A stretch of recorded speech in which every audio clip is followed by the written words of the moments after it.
Hello बच्चों, कैसे हैं आप लोग। मैं आपका फिजिक्स ट्रबल शूटर मयूर शर्मा एक बार फिर आपके सामने। आज का जो टॉपिक है वो है हमारा ट्रांसफार्मर और ये हमारी यूनिट नंबर 4 इलेक्ट्रोमैग्नेटिक इंडक्शन और अल्टरनेटिंग करंट का पार्ट है। तो बोर्ड के लिए ये टॉपिक बहुत इंपॉर्टेंट है। इसमें से काफ़ी क्वेश्चन जो होते हैं 1 मार्क्स में, 2 मार्क्स में, 3 मार्क्स में, इवन 4 मार्क्स, 5 मार्क्स जितने भी इस बार क्वेश्चन है, तो ये बहुत ही इंपॉर्टेंट टॉपिक है सभी क्वेश्चंस के लिए, राइट। तो बेसिकली ट्रांसफार्मर ये आज की तारीख में हमारे पास में जो है बहुत ही कॉमन चीज़ है, ठीक। और इसको आपने कहीं ना कहीं देखा ही होगा। तो आपने देखा होगा कि आपके घर के बाहर पोल्स लगे होते हैं और उसके ऊपर बड़े बड़े ट्रांसफार्मर्स लगे होते हैं। इन ट्रांसफार्मर्स का काम क्या होता है? इस ट्रांसफार्मर की हेल्प से हम किसी भी ऑल्टरनेटिंग वोल्टेज को बढ़ा भी सकते हैं और कम भी कर सकते हैं। तो बढ़ाने के लिए जो ट्रांसफार्मर हम यूज़ करते हैं उसे हम स्टेप अप ट्रांसफार्मर कहते हैं, और कम करने के लिए जो होते हैं वो स्टेप डाउन ट्रांसफार्मर होता है। तो बेसिकली ट्रांसफार्मर का जो पर्पस है वो है to change the voltage of alternating current. तो ऑब्वियस है, जब वोल्टेज आप चेंज करेंगे तो करंट भी चेंज हो जाता है। तो अब हमारे पास में ट्रांसफार्मर जो होते हैं वो दो तरीके के होते हैं, एक स्टेप अप और दूसरा कौन सा होता है, स्टेप डाउन। तो स्टेप अप क्या करता है? अप मतलब ये इंक्रीज करता है, इंक्रीज द वोल्टेज, और स्टेप डाउन जो होता है ये डिक्रीज द वोल्टेज, ठीक है। अब तो क्योंकि लाइट की जो सप्लाई है मेनली हमारे घरों में बहुत कॉन्स्टेंटली आती है, लेकिन आज से अगर आप 10 साल पीछे जाएंगे तो हर किसी के घर में स्टेबलाइजर्स यूज़ होते थे। आज भी स्टेबलाइजर्स यूज़ होते हैं, जैसे हमारे एसी के साथ में होता है, जो रेफ्रिजरेटर होता है हम उसके साथ में लगाते हैं। जितनी भी ऐसी डिवाइसेस है उनके साथ में हम एक स्टेबलाइज़र लगाते हैं। स्टेबलाइज़र के अंदर एक ट्रांसफार्मर होता है जो वोल्टेज को स्टेबलाइज करता है, ठीक है। जो पहले जो आते थे आज से 5 से 10 साल पहले, तो वो मैनुअल आते थे। मैनुअल का मतलब उसमें एक स्विच होता था जिसमें अप और डाउन का बटन होता था। हम स्विच को अप कर देते थे और उसमें जो नॉब होती थी उसको घुमाते थे तो वोल्टेज बढ़ती चली जाती थी, और उसी को जब हम डाउन करते थे फिर नॉब को बढ़ाते थे तो वोल्टेज कम होती चली जाती थी। तो इस तरीके से हम वोल्टेज बढ़ा भी सकते थे और कम भी कर सकते थे। उनमें जो ऑटोमेटिक होते हैं वो अपने आप, हमें कुछ करने की ज़रूरत नहीं होती, वो अपने आप ही वोल्टेज को एक कांस्टेंट वैल्यू पर रखते हैं, उसको स्टेबलाइज करते हैं। तो मैंने वो एग्जांपल आपको इसलिए दिया क्योंकि उसी के अंदर हम स्टेप अप और स्टेप डाउन एक ही ट्रांसफार्मर को यूज़ कर सकते हैं, वोल्टेज बढ़ाने के लिए भी और वोल्टेज कम करने के लिए भी, ठीक है। हमारे घर में जितने भी एसी डिवाइसेस होते हैं, चाहे वो आपका टीवी हो, चाहे आपका फ्रिज हो, चाहे वो एसी हो, ठीक है, ये सारे के अंदर इवन आपका जो चार्जर होता है उसके अंदर भी ट्रांसफार्मर लगा होता है, मोबाइल को चार्ज करने के लिए, लैपटॉप को चार्ज करने के लिए, ठीक है ना। तो वहाँ पर ज़्यादातर हम चार्जर में स्टेप डाउन ट्रांसफार्मर यूज़ करते हैं। जैसे हमारे घर पे जो सप्लाई आती है वो 220 वोल्ट्स पे आती है, लेकिन हमारे मोबाइल की battery 9 volt, 10 volt, 15 volt, 12 volt, अलग अलग मॉडल के हिसाब से अलग अलग होती है। लेकिन अगर हम 220 वोल्ट उसे डायरेक्ट दे देंगे तो हमारे मोबाइल की बैटरी ख़राब हो जाएगी। तो उसको कम करने के लिए हमारे पास में कौन है, स्टेप अप। ऐसे ही आपने देखा होगा कभी आप एक्सरे कराने गए हों तो वो मशीन जो होती है वो हाई वोल्टेज पे चलती है। उसमें हाई वोल्टेज करने के लिए हमारे पास में स्टेप अप होता है, और जो चार्जर होता है उसके अंदर हमारे पास में स्टेप डाउन होता है जो वोल्टेज को कम करता है, ठीक है। इस तरीके से हम अपनी ज़रूरत के हिसाब से ऑल्टरनेटिंग वोल्टेज को आसानी से बढ़ा भी सकते हैं और कम भी कर सकते हैं, ठीक है। अब हम आते हैं यहाँ पर इसके प्रिंसिपल पे। तो प्रिंसिपल जो होता है वो है यहाँ पर इसका म्यूचुअल इंडक्शन। म्यूचुअल इंडक्शन का मतलब होता है ये इलेक्ट्रोमैग्नेटिक इंडक्शन में हमने पढ़ लिया है कि म्यूचुअल इंडक्शन में हम एक कॉइल लेते हैं, उसमें करंट पास करते हैं, उसमें फ्लक्स बनता है। अब उस कॉइल के पास में जब हम दूसरी कॉइल लेकर आते हैं तो फ्लक्स उसमें ट्रांसफ़र होता है। अगर हम पहली कॉइल में करंट में वेरिएशन लाएंगे तो जो दूसरी कॉइल होती है जो पास में रखी होती है उसके अंदर मैग्नेटिक फ्लक्स में वेरिएशन आता है। तो फैराडे लॉ क्या कहता है कि जब मैग्नेटिक फ्लक्स में चेंज आएगा तो उसमें इंड्यूस ईएमएफ बनता है। तो इसमें दो कॉइल में से एक हमारे पास प्राइमरी कॉइल होती है और एक दूसरी सेकेंडरी कॉइल होती है, वो अभी हम कंस्ट्रक्शन में देखेंगे। तो प्राइमरी में हम करंट फ्लो कराते हैं जिसकी वजह से सेकेंडरी में फ्लक्स में चेंज आता है और एक इंड्यूस ईएमएफ बनता है। तो अब हम आते हैं सीधे कंस्ट्रक्शन पे कि हमारा जो ट्रांसफॉर्मर होता है वो कैसा बना होता है। तो ट्रांसफॉर्मर के अंदर सबसे मेन चीज़ होती है एक core, iron core, soft iron core. Soft iron एक ऐसा मटेरियल है जिसकी हाई परमेबिलिटी होती है, जिसका मतलब वो वहाँ पर मैग्नेटिक फील्ड को बढ़ा देता है। तो यहाँ पर हम एक इस तरीके से लैमिनेटेड कोर यूज़ करते हैं। अब एक नया वर्ड हमारे पास आया, लैमिनेटेड कोर। इस लैमिनेटेड कोर का मतलब क्या है? इसका मतलब ये है कि जैसे अगर हम देखें तो हम एक लोहे का बड़ा पीस, बल्क पीस ले सकते हैं, ठीक है, लेकिन हम ऐसा ना करके हम इसको इस तरीके से पतले पतले स्ट्रिप्स में देखते हैं। आप सभी लोगों ने अपनी बुक देखी है, तो उसमें हमारे पास में थिन पेपर होते हैं और वो थिन पेपर्स को हम एक के ऊपर एक रखेंगे तो हमारे पास में एक थिक नोटबुक बन जाती है। उसी तरीके से पेपर की जगह पर आप ये मान के चलिए कि पतले पतले हमने आयरन की शीट्स को रखा। आयरन की शीट्स के बीच में हम इंसुलेशन लगाते हैं, जैसे वार्निश, एक पेंट हमने कर दिया, ठीक है, या उसके बीच में पेपर लगा दिया, या कुछ इस तरीके से हम कुछ इंसुलेशन करेंगे जिससे उनका कांटेक्ट नहीं होता। तो ये हमने यहाँ पर जैसे प्लेइंग कार्ड्स होते हैं, ताश की गड्डी होती है, तो ताश की गड्डी इतनी मोटी होती है, लेकिन अगर हम एक कार्ड को देखते हैं तो उसकी थिकनेस बहुत कम होती है, लेकिन उन सारे कार्ड्स को जब हम मिला देते हैं तो एक मोटी थिकनेस की गड्डी हमें मिलती है। सेम उसी तरीके से ये लैमिनेटेड कोर है, इसमें हमने पतले पतले क्या काट के रखे हैं, शीट्स काट के रखे हैं। तो ये लैमिनेटेड कोर हमारे पास में है और इसमें अब हम दो कॉइल बनाने जा रहे हैं जिसमें म्यूचुअल इंडक्शन होगा। तो उसमें से एक प्राइमरी और एक सेकेंडरी। अब इसके अंदर हमारे पास में एक हमने यहाँ पर ये कॉइल यहाँ बना दी और इसमें हमारे पास में ये दो एंड्स हो गए। ये तार लपेटकर हमने दिखाया, पीछे की तरफ आ गया, तो ये दो एंड इस पे हो गए और यहाँ पर इसको हम बोलते हैं प्राइमरी कॉइल। इस जगह पर हम इनपुट वोल्टेज लगाते हैं। इनपुट वोल्टेज वो जिसको मुझे चेंज करना है, कम करना है या बढ़ाना है।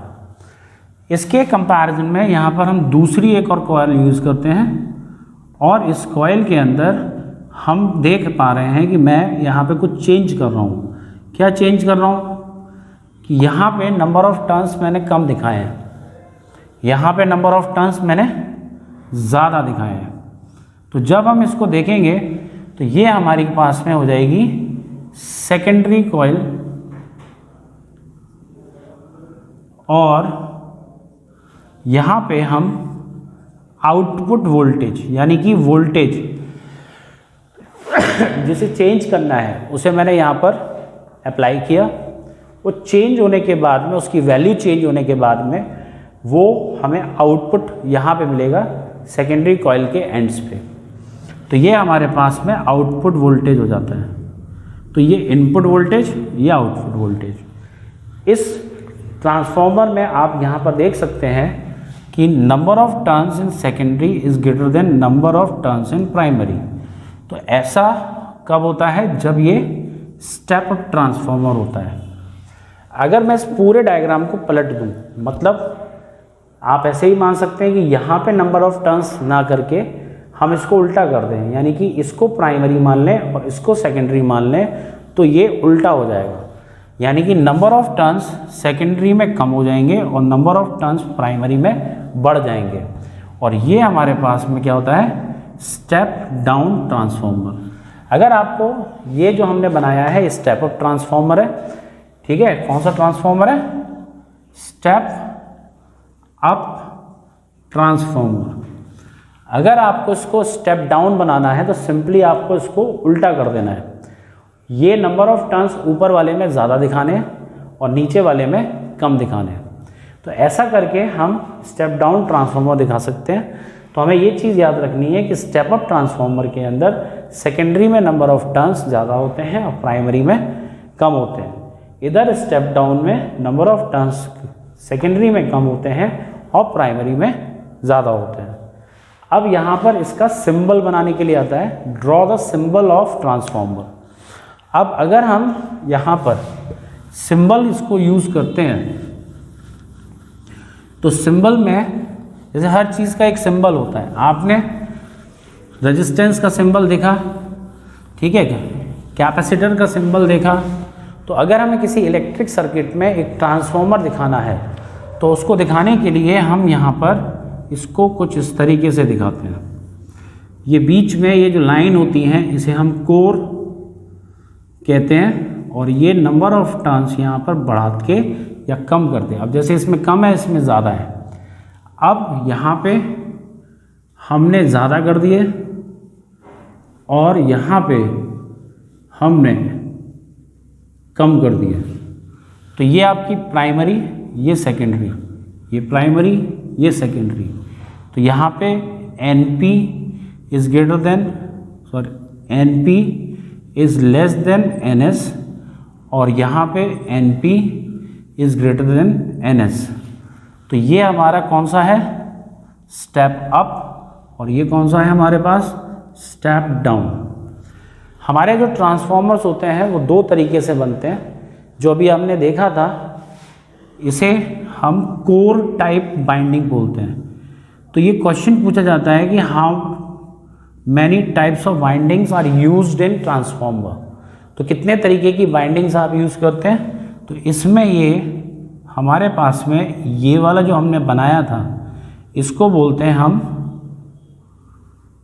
कोर टाइप बाइंडिंग, ठीक है। एक और तरीके से ट्रांसफॉर्मर को बनाया जाता है जिसके अंदर हम ये जो आप देख रहे हो ये आयरन कोर है और इसमें हमारे पास इसके ऊपर हमने ये वायर लगा दिया। ऐसे ही यहाँ पर ये दूसरी कॉइल हमने यहाँ पे लगाई और ये इस तरीके से, इसको बोलते हैं हम शेल टाइप बाइंडिंग। अब दोनों में फ़र्क क्या देख पा रहे हैं? इसमें प्राइमरी और सेकेंडरी दोनों अलग अलग आर्म्स पे हैं, बीच में कोर है और साइड में बाइंडिंग्स हैं। इसमें एक ही पर हमने प्राइमरी और सेकेंडरी को लगाया है। अब बाहर की तरफ कोर हो गई और अंदर की तरफ कॉइल्स हो गई। तो इसको बोलते हैं शेल टाइप, इसको बोलते हैं कोर टाइप, ठीक है। अब इसमें मैग्नेटिक फ्लक्स मैंने बताया था म्यूचुअल इंडक्शन। तो वर्किंग को एक बार फिर दोबारा से समझते हैं। इसमें होता क्या है कि जैसे ही हम इसमें वोल्टेज लगाएंगे तो हम जो वोल्टेज लगा रहे हैं वो ऑल्टरनेटिंग वोल्टेज है और वो ऑल्टरनेटिंग करंट है। जैसे कि ऑल्टरनेटिंग करंट बार बार चेंज होगी तो उसकी वजह से एक मैग्नेटिक फील्ड बनेगा और एक मैग्नेटिक फ्लक्स बनेगा जो चेंज होगा। अब इसके अंदर ये कैसे ट्रांसफ़र होगा? इसके अंदर यहाँ पर मैग्नेटिक फील्ड लाइंस जो होती हैं वो इस कोर के थ्रू इसमें क्या होती हैं? ट्रांसफ़र हो जाती हैं। यानी जितना फ्लक्स हम प्राइमरी में बनाते हैं उतना ही हमारे पास में सेकेंडरी में आता है, ठीक है। प्रैक्टिकली ऐसा नहीं हो पाता क्योंकि यहाँ पर कुछ एनर्जी लॉसेस होते हैं जिसकी वजह से एनर्जी लॉस्ट हो जाती है। लेकिन एक आइडियल ट्रांसफार्मर में हम ये मान के चलते हैं कि जितना प्राइमरी में फ्लक्स है उतना सेकेंडरी में है। और ये फ्लक्स इस केस में कैसे ट्रांसफ़र हो रहा है, इस कोर के थ्रू। इस कोर के अंदर मैग्नेटिक फील्ड बन जाता है तो जो फ्लक्स है वो इसमें ट्रांसफ़र हो जाता है।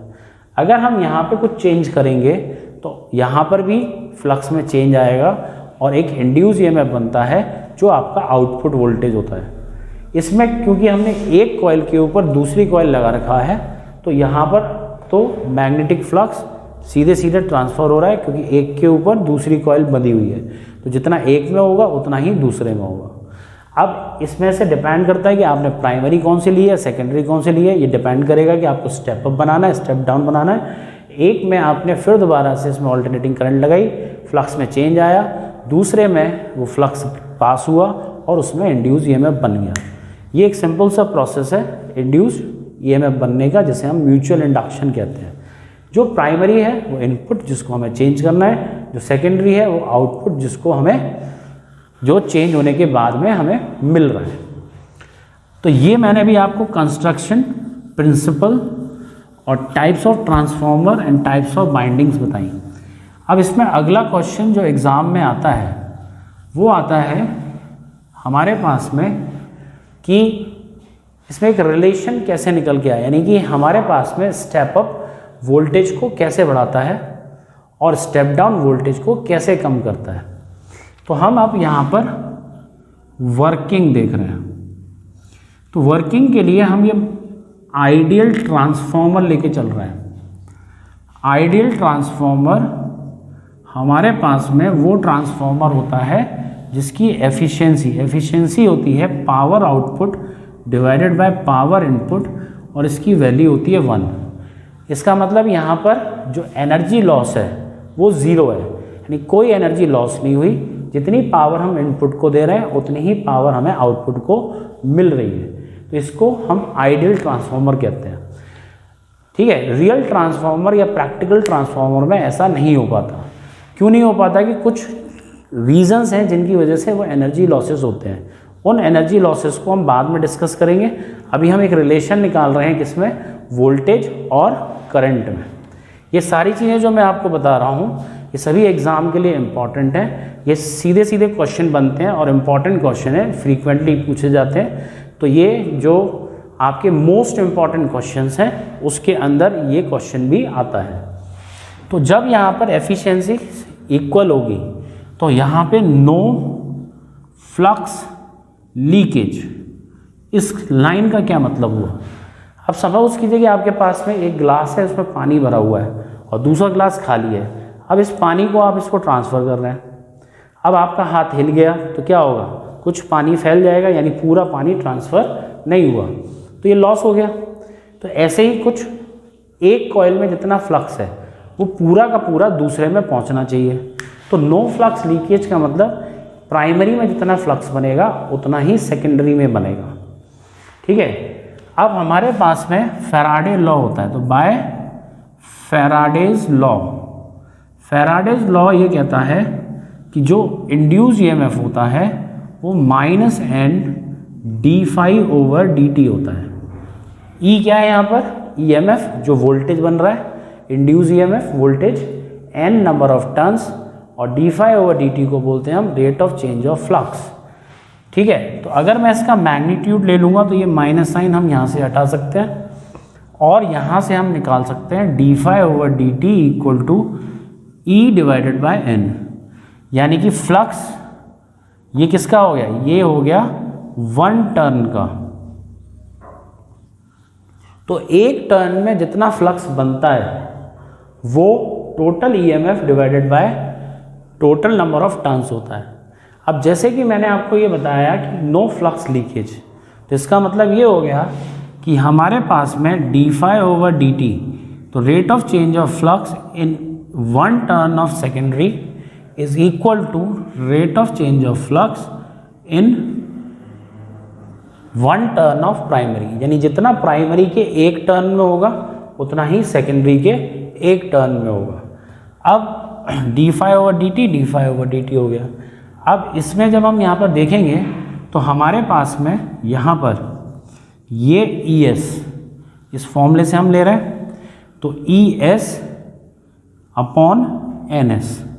ये मैंने माइनस साइन इसलिए इग्नोर कर दिया क्योंकि माइनस साइन सिर्फ डायरेक्शन के लिए होता है, उसकी यहाँ पे हमें कोई भी ज़रूरत नहीं है, तो हम केवल मैग्नीट्यूड की बात कर रहे हैं। तो ES अपॉन NS यानी कि ये क्या है, ES जो सेकेंडरी में वोल्टेज बना, जो हमारा आउटपुट वोल्टेज है, जो चेंज होने के बाद मिल रहा है, और इसमें नंबर ऑफ टर्न्स NS का मतलब हो गया number of turns in secondary. ऐसे ही अगर हम यहाँ पे प्राइमरी EP अपॉन NP देखेंगे तो ये हमारे पास हो जाएगा वोल्टेज डिवाइडेड बाय, अब ये कौन सा वाला है जो मैंने अप्लाई किया, ये वाला कौन सा है जो मुझे मिला।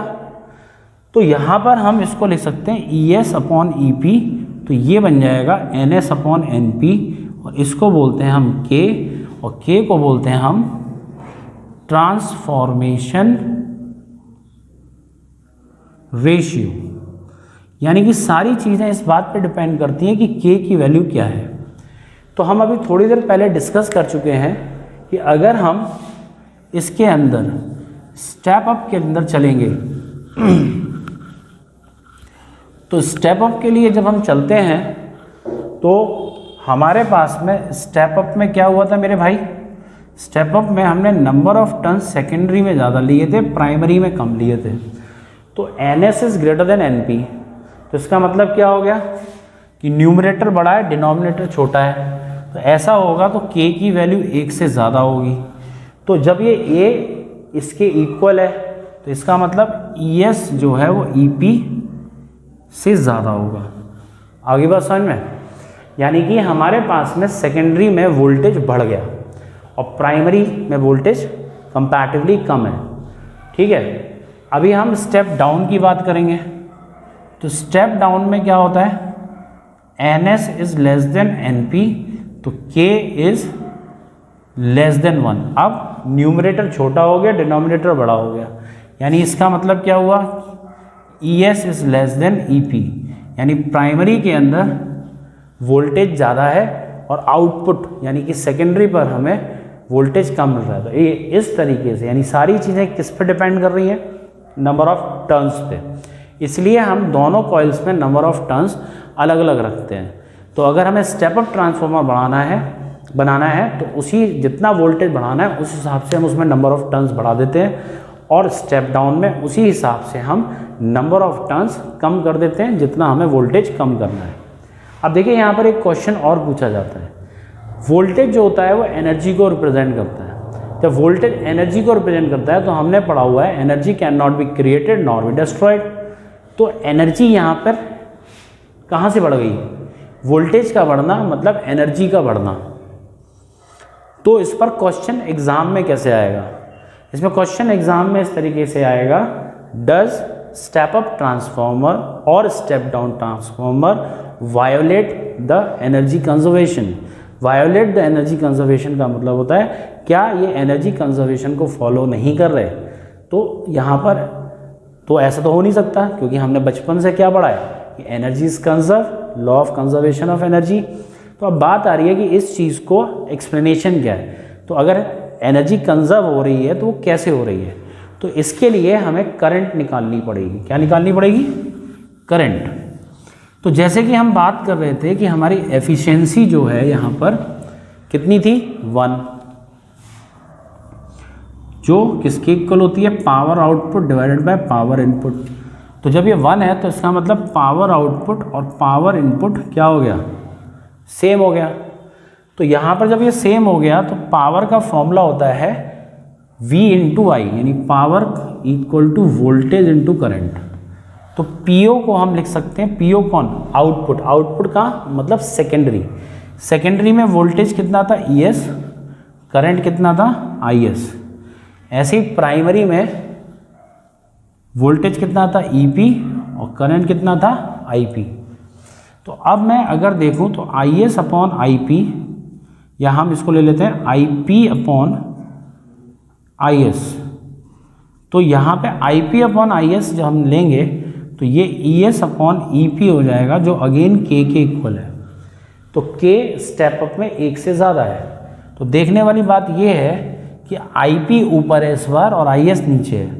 जब K की वैल्यू 1 से बड़ी होगी तो IP को बड़ा होना चाहिए किससे, IS से, यानी हमारे पास में IP is greater than IS, किसके लिए, स्टेप अप के लिए। अब स्टेप डाउन में जब हम जाएंगे तो K की वैल्यू 1 से कम हो गई, यानी इसका मतलब यहाँ पर IP is less than IS। तो हम क्या देख पा रहे हैं, हम ये देख पा रहे हैं कि एनर्जी का कंजर्वेशन कैसे हुआ। ना तो स्टेप अप ने एनर्जी प्रोड्यूस करी और ना ही स्टेप डाउन ने एनर्जी को डिस्ट्रॉय किया, एनर्जी इज स्टिल कंजर्व। कैसे, हमारा स्टेप अप जो होता है वो क्या करता है, वोल्टेज को बढ़ा देता है, ठीक है, लेकिन करंट को कम कर देता है। तो जब हम वोल्टेज लगाएंगे तो वो दूसरे एंड पर जाकर वोल्टेज बढ़ जाती है लेकिन करंट कम हो जाता है, जिससे एनर्जी दोनों जगह पर बैलेंस रहती है, यानी कि जितनी एनर्जी इधर है उतनी उधर है, जितनी पावर इधर है उतनी पावर उधर है।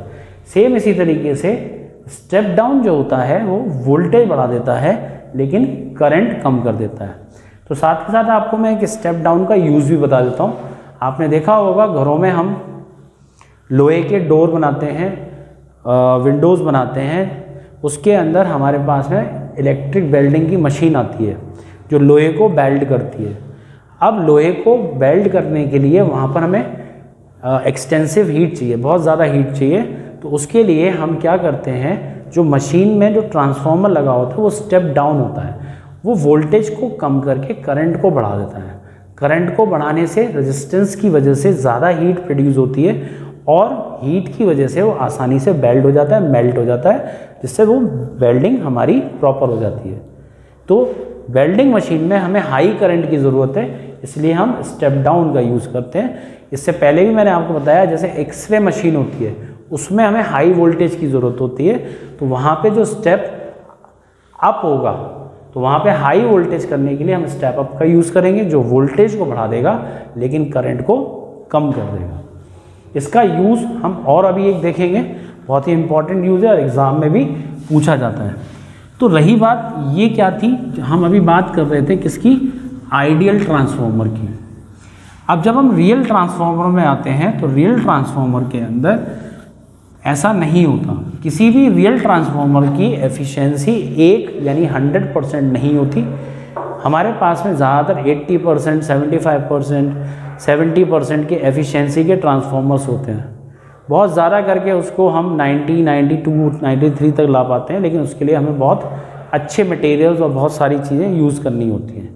तो एक चीज़ हमें यहाँ पे ये समझनी चाहिए, जो ट्रांसफार्मर हम अपनी डेली लाइफ में यूज़ करते हैं, जो डिवाइसेस में यूज़ करते हैं, उनकी एफिशिएंसी 1 नहीं होती, 100% नहीं होती। क्यों? उसका रीज़न है, उसका रीज़न ये है कि हमारे पास में यहाँ पर डिफरेंट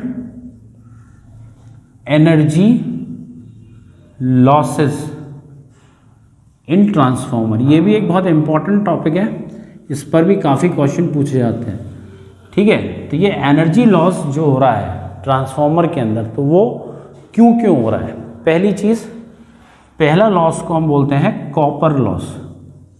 अब कॉपर लॉस क्या है, हमने जो वायर यूज़ किए हैं, कौन सी, प्राइमरी और सेकेंडरी के, वो कॉपर के बने हुए हैं। कॉपर का अपना कुछ रेजिस्टेंस होगा, तो उस रेजिस्टेंस की वजह से हीट प्रोड्यूस होगी, कॉइलें हीट होंगी, तो उससे हीट प्रोड्यूस होगी तो एनर्जी वेस्ट हो जाती है। तो इसको कम कर सकते हैं, ख़त्म नहीं कर सकते, कम कैसे कर सकते हैं, तो इसके लिए हम प्राइमरी या सेकेंडरी के लिए थिक कॉपर वायर्स यूज़ करते हैं। थिकनेस बढ़ाने से, एरिया बढ़ाने से रेजिस्टेंस कम हो जाएगा और हीट कम प्रोड्यूस होगी, ठीक है। दूसरा हमारे पास में जो लॉस होता है वो होता है फ्लक्स लॉस, ठीक है, या फ्लक्स लीकेज। इसके लिए हम क्या करते हैं, तो इसमें इसका मतलब समझ लेते हैं पहले कि जितना फ्लक्स प्राइमरी में है, मैंने बताया था उतना सेकेंडरी में जाना चाहिए, ठीक है, लेकिन प्रैक्टिकली ऐसा नहीं हो पाता। तो फिर इसमें भी हम क्या करते हैं कि एक सॉफ्ट आयरन कोर, यानी जो मैंने आपको कोर दिखाई थी लैमिनेटेड कोर, वो स्पेशली सॉफ्ट आयरन की ही क्यों बनाई जाती है? सॉफ्ट आयरन के लिए हमारे पास में हाई परमिएबिलिटी होती है। ये क्या करता है, वहाँ पर मैग्नेटिक फील्ड को बढ़ा देता है, तो जो लॉसेस होते हैं वो मिनिमाइज हो जाते हैं, यानी एक तरीके से प्राइमरी का पूरा फ्लक्स सेकेंडरी में चला जाता है। थोड़ा बहुत उसमें लॉस होता है, बहुत ज़्यादा लॉस नहीं हो पाता। तो इसलिए सॉफ्ट आयरन को क्यों यूज़ किया जाता है? क्योंकि इसकी हाई परमेबिलिटी होती है और ये फ्लक्स लॉस नहीं होने देता, यानी कि सेकेंडरी का पूरा फ्लक्स और प्राइमरी का पूरा फ्लक्स सेकेंडरी में ट्रांसफ़र कर देता है। तीसरा जो लॉस है वो होता है यहाँ पर हिस्टैरिसीस लॉस। हिस्टैरिसीस लॉस क्या होता है? हिस्टैरिसीस लॉस, जैसे कि अब यहाँ पर सॉफ्ट आयरन हमारे लिए फ़ायदेमंद है क्योंकि ये फ्लक्स लॉस को रोक रही है, लेकिन उसी के साथ में सॉफ्ट आयरन में एक प्रॉब्लम भी है, एक नहीं दो प्रॉब्लम है। पहली प्रॉब्लम की बात करेंगे तो वो है हिस्टैरिसीस लॉस। इसमें ऑल्टरनेटिंग करंट्स हम यूज़ करते हैं किसके अंदर? ट्रांसफार्मर के अंदर। ट्रांसफार्मर में जब ऑल्टरनेटिंग करंट होती है तो करंट अपनी डायरेक्शन चेंज करेगी, तो मैग्नेटिक फील्ड की डायरेक्शन चेंज होती है, यानी कि ये जो सॉफ्ट आयरन कोर है ये मैग्नेट में कन्वर्ट हो जाती है और करंट गई, पहले से मैग्नेटाइज किया, करंट डायरेक्शन चेंज हुई तो इसे डीमैग्नेटाइज किया, यानी कि हमारी जो आयरन कोर है बार बार मैग्नेट में कन्वर्ट होती है और फिर दोबारा से डीमैग्नेटाइज हो जाती है। इस प्रोसेस को हम बोलते हैं हिस्टैरिसीस और इसमें एक एनर्जी लॉस होता है। तो सॉफ्ट आयरन को ही हमें क्यों यूज़ करना है? क्योंकि इसमें हिस्टैरिसीस, लो हिस्टैरिसीस लॉस यहाँ पर होता है। तो हिस्टैरिसीस लॉस को कम करने के लिए हमने कौन सा मटेरियल यूज़ किया? सॉफ्ट आयरन यूज़ किया। ठीक है, तो अब यहाँ पर देखो एक क्वेश्चन ऐसे भी बनता है कि सॉफ्ट आयरन यानी कि which material is suitable for making the course in transformer. तो आप बोलेंगे answer soft iron is the suitable material. वो पूछेगा रीज़न दो हैं।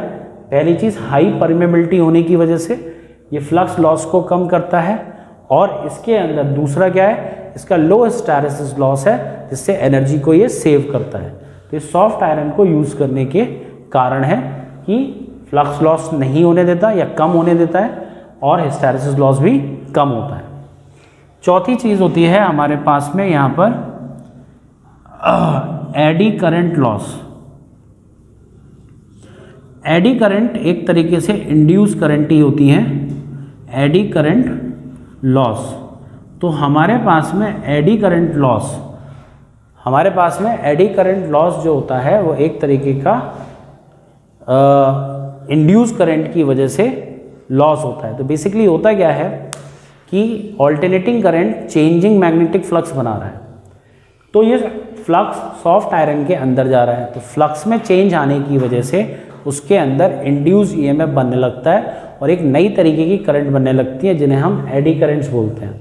ये करंट एक तरीके से खामखा बन रही है जिसकी हमें कोई ज़रूरत नहीं है। तो यहाँ पर हमारे पास में हम इनको मिनिमाइज करने के लिए क्या करते हैं, तो मैंने स्टार्टिंग में आपको बताया था कि इसके लिए मैंने कोर को कैसा बनाया था, लैमिनेटेड कोर। मतलब एक सिंगल पीस सॉफ्ट आयरन का यूज़ ना करते हुए हमने पतले पतले स्ट्रिप्स में उसको काटा और उसको हमने इकट्ठा करके एक बड़ा पीस बना दिया, और इस तरीके से लैमिनेटेड कोर होती है। इससे क्या होता है कि इसका रेजिस्टेंस बहुत हाई हो जाता है। रेजिस्टेंस बहुत हाई होने की वजह से एडी करंट्स नहीं बन पाती या बहुत कम बनती हैं, जिससे कि हीट लॉस रुक जाता है। एक और लॉस होता है जिसे हम बोलते हैं हमिंग लॉस। हमिंग लॉस के लिए, इसको समझने के लिए होता है, जैसे आप इंजन को ऑन करते हैं तो इंजन एक साउंड प्रोड्यूस करता है, ठीक है। वो साउंड अगर प्रोड्यूस कर रहा है तो इसका मतलब उसको वो एक एनर्जी है, तो वो साउंड हमें तो नहीं चाहिए, लेकिन it is the part of the process. तो साउंड प्रोड्यूस होगी तो कुछ एनर्जी सराउंडिंग में जाएगी। ऐसे ही ट्रांसफार्मर की जो कोर होती है वो वाइब्रेट करती है, उसके वाइब्रेशन से एक साउंड प्रोड्यूस होती है जिसे हमिंग साउंड बोलते हैं, ठीक है। आप किसी भी मोटर मशीन के पास में जब खड़े होते हैं तो आपको एक अलग से आवाज़ सुनाई देती है, ठीक है। तो इस तरीके की जो आवाज़ें होती हैं ये भी एक कारण होते हैं इसके एनर्जी लॉस। अब हम आते हैं आज के जो ट्रांसफार्मर जो हमारा टॉपिक है उससे रिलेटेड एक लास्ट क्वेश्चन पे। ठीक है, आपसे ये पूछा जाएगा कि ट्रांसफार्मर का मेन यूज़ कहाँ है। आपने कभी सोचा है कि आप अपने घर में बैठे हुए हैं तो ये जो इलेक्ट्रिसिटी हम यूज़ करते हैं वो इलेक्ट्रिसिटी आती कहाँ से है? तो शायद ही किसी बच्चे ने ये सोचा हो, या बहुत कम बच्चे ऐसे होंगे जो ये बात सोच पाए होंगे, या उनको कभी ये ख्याल आया होगा कि हमारे घर में इलेक्ट्रिसिटी आती है तो वो कैसे आती है, उसका प्रोसेस क्या है। होता क्या है कि जहाँ पर इलेक्ट्रिसिटी बनाई जाती है उनको हम इलेक्ट्रिक प्लांट्स बोलते हैं। अब ये कई तरीके के हैं, जैसे हाइड्रो इलेक्ट्रिक प्लांट है। हाइड्रो इलेक्ट्रिक प्लांट जहाँ पे डैम में पानी होता है, पानी के लिए हमें नदी चाहिए, ठीक है, या सी वाटर चाहिए, तो उसके लिए हमारे आसपास तो है नहीं। ऐसे ही यहाँ पर थर्मल प्लांट्स होते हैं। थर्मल प्लांट्स में क्या होता है, हम कोयले को जलाकर मैकेनिकल एनर्जी बनाते हैं, तो एसी जनरेटर के थ्रू हम उसको फिर ऑल्टरनेटिंग करंट में चेंज करते हैं। अब प्रॉब्लम यहाँ पर ये आती है कि हम बैठे हैं जैसे अपने सिटी में, तो ये जो पावर प्लांट्स होते हैं ये कई किलोमीटर दूर होते हैं, 500 किलोमीटर, 1000 किलोमीटर दूर कहीं पे पावर प्लांट है और वहाँ से हमारे पास एनर्जी आ रही है। अब होगा क्या कि एनर्जी जो आ रही है, जो इलेक्ट्रिसिटी आ रही है, वो हवा में उड़ के तो आएगी नहीं, उसके लिए हमें वायर चाहिए। वायर चाहिए तो वायर की लेंथ होगी, लेंथ के साथ उसका रेजिस्टेंस होगा और उसमें हीट प्रोड्यूस होगी, तो रास्ते में हीट लॉस होता है। अब यहाँ पर हमारी जो एसी है वो डीसी के कंपैरिजन में बहुत ज़्यादा फ़ायदेमंद है। पूछिए कैसे? तो पहले तो हम कंसेप्ट समझते हैं। यहाँ पे हमारे पास में P = VI, ये पावर का फॉर्मूला होता है, और ये मेरे पास में लिमिटेड है। लिमिटेड मतलब यानी कांस्टेंट है, यानी कि हर पावर प्लांट की अपनी एक कैपेसिटी होगी कोई पावर जनरेट करने की। अब जिसने पावर जो जनरेट करी वो कांस्टेंट है, ठीक है। जब दो चीज़ों का मल्टीप्लिकेशन कांस्टेंट होता है तो ये एक दूसरे के इन्वर्सली प्रोपोर्शनल होते हैं। तो यहाँ पर अगर हम देखेंगे तो I is inversely proportional to V। किसी तरीके से अगर मैं वोल्टेज को बढ़ा दूँ तो करंट कम हो जाएगा, तो फ़ायदा क्या मिलेगा मेरे को? तो रास्ते में जो हीट लॉस हो रहा है उसके लिए हमारे पास फॉर्मूला होता है I²RT। R जो वायर्स हम यूज़ कर रहे हैं उनका resistance, I current, T time, तो H = I²RT। तो यानी H जो है वो I² के प्रोपोर्शनल है। अगर मैंने I को कम कर दिया तो इसका मतलब हीट लॉस भी कम हो गया, ठीक है। तो क्या मैंने किसी भी तरीके से अगर वोल्टेज को बढ़ा दिया तो करंट कम हो गई, और करंट के कम होने की वजह से हीट लॉस कम होगा, यानी कि रास्ते में हीट के फॉर्म में एनर्जी लॉस नहीं होगी। जितनी एनर्जी वहाँ से भेजी जाएगी उतनी हमें रास्ते में, मतलब हमारे घर तक उतनी एनर्जी हमें प्रॉपरली मिलेगी, ठीक है। अब इसके अंदर हमें ट्रांसफार्मर कैसे हेल्प करता है, तो इसके लिए आपको पूरा सिस्टम समझना पड़ेगा। जैसे ये हमारे पास में पावर जनरेटिंग स्टेशन है, पावर जनरेटिंग स्टेशन जहाँ पे हम बिजली को प्रोड्यूस कर रहे हैं, ठीक है। इसके बाद में एक ग्रिड स्टेशन होता है। ग्रिड स्टेशन वो होता है जो अलग अलग शहरों में बिजली को डिवाइड करता है, ट्रांसफ़र करता है। जैसे अभी मान के चलिए हमारे पूरे आगरा जोन के अंदर अलीगढ़ हमारे पास में है, या मथुरा है, आगरा है, या कोई भी ऐसी कोई चीज़ें हैं, तो उसके आसपास जितनी भी चीज़ें हैं और जितने भी सिटीज़ हैं, तो उनमें सप्लाई जब आएगी तो उसके लिए पहले वो ग्रिड पे आएगी, ग्रिड से वो अलग अलग सिटीज़ में डिवाइड होगी। अब जब ये अलग अलग सिटीज़ में जाती है तो सिटी के अंदर जो होते हैं वो हमारे पास में सब स्टेशंस होते हैं, एरिया सब स्टेशंस। ये कौन है? ग्रिड स्टेशंस, ठीक है। ये पावर जनरेटिंग स्टेशन, ये ग्रिड स्टेशन, ये एरिया सब स्टेशन। फिर ये हमारे पास में आ गई। अब एरिया सब स्टेशन के बाद में हमारे पास में लोकल सब स्टेशंस आते हैं जो हमारी कॉलोनीज़ में या कहीं पर लगे होते हैं, ठीक है। तो अब बिजली यहाँ से चलती कैसी है, ये यहाँ पर पहले हम इसे स्टेप अप करते हैं। तो बेसिकली हमारे पास में यहाँ पर ये जो वोल्टेज होती है ये 6600 वोल्ट होती है। यानी कि हमारे जो पावर स्टेशन है वो जनरली 6600 वोल्ट पर बिजली को बनाते हैं।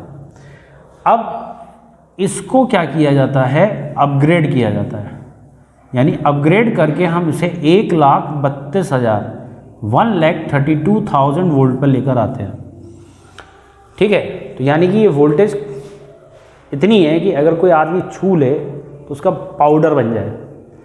तो 1,32,000 वोल्ट पर जब ये आ जाता है, ठीक है, तो अब ये वायर्स, ये बिजली आ कहाँ से रही है? तो आपने देखा होगा जब आप हाईवे पे जाते हैं या अगर आप खेतों वगैरह में कभी आपने देखा हो तो बड़े बड़े टावर्स लगे होते हैं और उसके ऊपर वायर जा रहे होते हैं दूर और बहुत ऊपर जा रहे होते हैं। उनको बहुत ऊपर लगाने की ज़रूरत ये है कि वो हमारे कांटेक्ट में ना आ पाएँ, जिससे नहीं, क्योंकि ये इतनी हाई वोल्टेज है कि कभी कभी इसमें इसके चारों तरफ मैग्नेटिक फील्ड बन जाता है और वो चीज़ों को अपनी तरफ अट्रैक्ट भी कर लेता है। तो इसलिए इसको बहुत हाइट पे लगाया जाता है।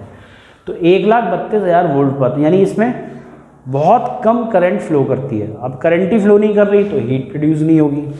फिर जब ये ग्रिड स्टेशन पे आता है तो हम इसको धीरे धीरे क्या करते हैं, डाउन करते हैं। तो जैसे कि अगर हमारे पास में जब हम इसको लाएंगे तो अब हम इसको स्टेप डाउन करते हैं, फिर स्टेप डाउन करते हैं और फिर स्टेप डाउन करते हैं। तो जैसे हम 1,32,000 के बाद अब हम इसे 33,000 वोल्ट पे ले आए, 33,000 वोल्ट। तो ग्रिड स्टेशन से 1,32,000 के बाद में इसको कम करके 33,000 वोल्ट पे लाते हैं एरिया सब स्टेशन पे। फिर लोकल सब स्टेशन पर इसको फिर दोबारा से हम इसको स्टेप डाउन करते हैं और ये जो वोल्टेज होती है 11,000 वोल्ट पर आ जाती है। और फिर इसको फाइनली स्टेप डाउन करके हमारे पास में हमारे घर तक ये जो वोल्टेज आती है ये सिर्फ कितनी हो जाती है, 220 वोल्ट। ठीक, तो आप देख रहे हैं कहाँ से चली थी, 1,32,000 से, और हमारे घर तक पहुँचते हुई 220। अब जब एसी यूज़ नहीं होती थी, आज से अगर 50-60 साल पहले जाएं अब, ठीक है, तो तब ज़्यादातर उससे भी पहले, तो उससे पहले हमारे पास डीसी लॉसेस, डीसी जब यूज़ होती थी तो एनर्जी लॉसेस बहुत ज़्यादा होते थे और एनर्जी लॉसेस ज़्यादा होने की वजह से हमारे तक प्रॉपर वोल्टेज नहीं आ पाती थी, प्रॉपर एनर्जी नहीं आ पाती थी। तो जब से हम एसी को यूज़ करने लगे हैं तब से हमारे घर पर अब प्रॉपर वोल्टेज, प्रॉपर करंट आता है और इस तरीके से ये ट्रांसफार्मर हेल्प करता है बिजली को पावर स्टेशन से हमारे घर तक लाने में। तो ठीक है बच्चों, आज ये हमारा जो टॉपिक था ट्रांसफार्मर, बहुत ही इम्पॉर्टेंट आपके बोर्ड के लिए, तो इसे अब आप अच्छे से तैयार करें। ऐसे ही हमारे वीडियो को लाइक करते रहिए, वॉच करते रहिए, शेयर करिए और सब्सक्राइब करिए। Thank you.